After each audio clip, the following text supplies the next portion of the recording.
here today, my name is Fanny Wright.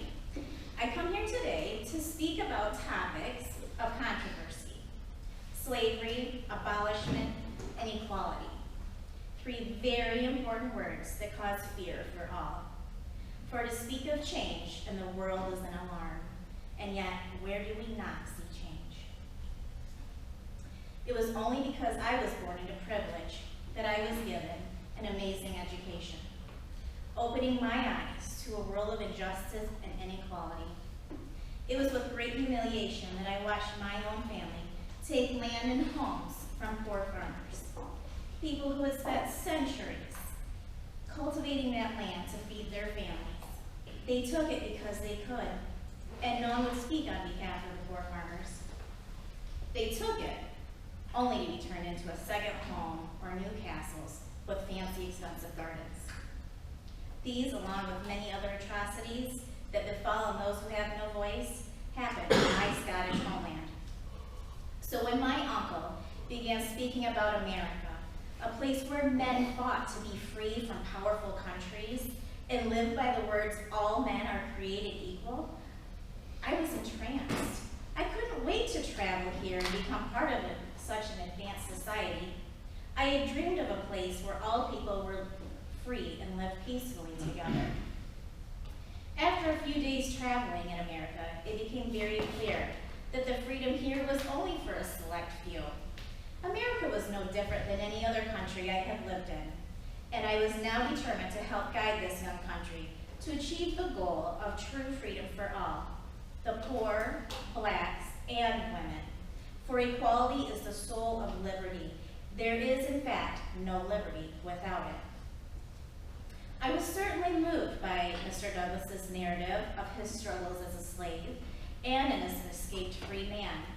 His first-hand accounts of cruelty handed by men to another only because they can is truly incomprehensible. How odd to watch a society built on all men created equal and strong Christian values of morals and principles, treating another human so poorly only because the color of his skin. I have yet to find in the scripture where it is said that whites are superior and therefore allowed to judge other races as lowly servants. According to your scripture, judging is the Lord's practice. So know why you believe, understand what you believe, and possess a reason for the faith that is in you. That is why I firmly believe that knowledge is our answer to these heated subjects. For the key to freedom is education.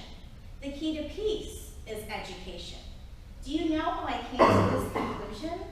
Because the only ones that are being educated are white males, and they are the free and wealthy. They are the ones who make the laws. They are the ones who own land and slaves and can vote. Clearly, knowledge is power. Until we are all educated, everything will stay the same. When I say all, that includes blacks, poor, and women. For if white males exert their intentions not for the good of everyone, then they vote for evil.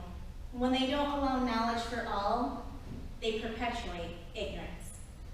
And so I rejoiced when I read about the beautiful experience of Douglas learning how to read and write, and how that discovery connected the epiphany of how powerful knowledge can be.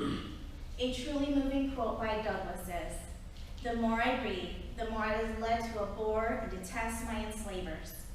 As I read and contemplated the subject, behold, that very discontentment which Master Hugh had predicted would follow my learning to read had already come, to torment and sting my soul with utterable anguish. As I writhed under it, I would at times feel that learning to read had been a curse rather than a blessing. It had given me a view of my wretched condition without a remedy." His discovery of how powerful knowledge can be did not allow him to sit idle and hope for something to cause a change. It empowered him to become the change and help others become part of the solution. Look what education did for just one individual. Now think how amazing this country could really be If men and women of all races were educated, we would use words and nonviolent actions to accomplish goals and create a utopian society where all people are treated just and equal. Our due diligence is to make our country strong, and education is that key.